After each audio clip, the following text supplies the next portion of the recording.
न पन्ना पलटा न जुबान लड़खड़ाई। 50 दिनों तक लगातार बिना देखे पूरे ग्रंथ का कर लिया पाठ। 20 साल के इस आधुनिक ऋषि ने विज्ञान को भी हैरत में डाल दिया। इतिहास में सिर्फ दूसरी बार हुआ ऐसा चमत्कार जिसे देखकर आप भी कहेंगे यही है सनातन की असली शक्ति। रील नहीं, ये है भारत का रियल युवा। पंडित देवव्रत ने साबित कर दिया। गुरु परंपरा का असली वारिस बिना किताब देखे एक ही वेग में 50 दिनों तक ग्रंथ का पाठ। 19 साल के बेटे की उपलब्धि देखकर हर सनातनी को होगा नाज। 19 साल के वेद मूर्ति देवव्रत महेश इन दिनों खूब चर्चा में हैं। उन्होंने जो काम किया है उस पर विज्ञान भी हैरान है। उनकी उपलब्धि केवल एक आध्यात्मिक घटना नहीं है बल्कि भारतीय वैदिक परंपरा के पुनर्जागरण की गूंजती हुई घोषणा लगती है। काशी की धरती पर 50 दिन तक बिना रुके, बिना अशुद्धि के स्मृति से वेद पाठ करने वाला यह युवा केवल एक साधक नहीं बल्कि गुरु परंपरा की जीवित मिसाल बनकर उभरा है।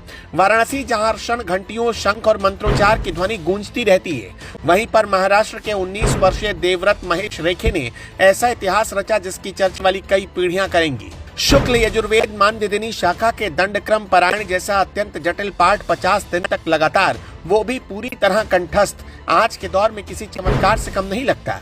जब लोग मोबाइल के पिन और वाईफाई का पासवर्ड तक भूल जाते हैं, ऐसे समय में लाखों वैदिक पदों को स्मृति में संजोकर अक्षरशः उच्चारण करना मानव मस्तिष्क की क्षमता की सीमाएं बदल देता है। ये केवल एक धार्मिक अनुष्ठान नहीं था बल्कि ये संदेश भी है कि आधुनिक भारत में टेक्नोलॉजी, सोशल मीडिया और भागदौड़ भरी जिंदगी के बीच भी तप, साधना और वैदिक ज्ञान की परंपरा कितनी जीवित और प्रासंगिक है।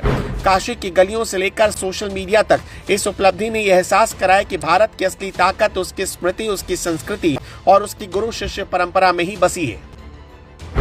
देवव्रत ने शुक्ल यजुर्वेद मानदिनी शाखा के दंडक्रम पारायण के अंतर्गत लगभग 2000 मंत्रों का पाठ किया, जो संरचना और उच्चारण की दृष्टि से अत्यंत जटिल माने जाते हैं। दंडक्रम स्वरूप में मंत्रों की पुनरावृत्ति, क्रम परिवर्तन और विशिष्ट शैली के कारण इसे केवल पढ़ लेना भी कठिन मात्र माना जाता है, लेकिन देवव्रत ने पूरी पुस्तक खोले बिना सब कुछ स्मृति से कर लिया।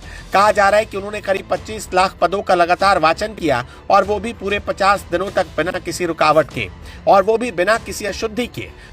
वैदिक परंपरा के ज्ञात इतिहास में ऐसा पहले दंडक्रम पारायण लगभग 200 साल पहले नासिक में हुआ था, यानी 2 सदियों बाद काशी इस अनोखी साधना का साक्षी बना। देवव्रत की इस उपलब्धि का सबसे अनोखा पक्ष उनकी अद्भुत स्मरण शक्ति और निरंतर साधना है, जिसने उन्हें किताब खोले बिना इतने विशाल पाठ को कंठस्थ रूप में जीवंत करने की क्षमता दी।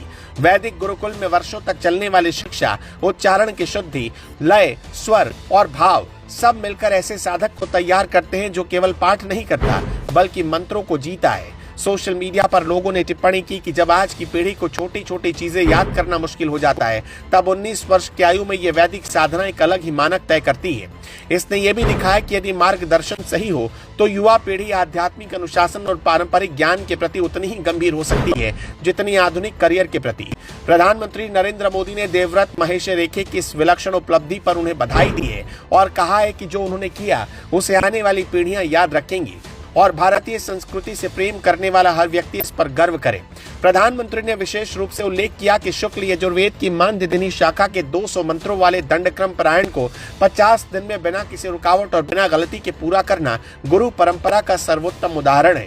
काशी के सांसद होने के नाते पीएम ने खुशी भी जताई कि इतना अनोखा काम इस पवित्र नगरी में संपन्न हुआ और जिन्होंने देवव्रत का साथ दिया उनके परिवार, संतों, विद्वानों और संस्थाओं सबको प्रणाम किया।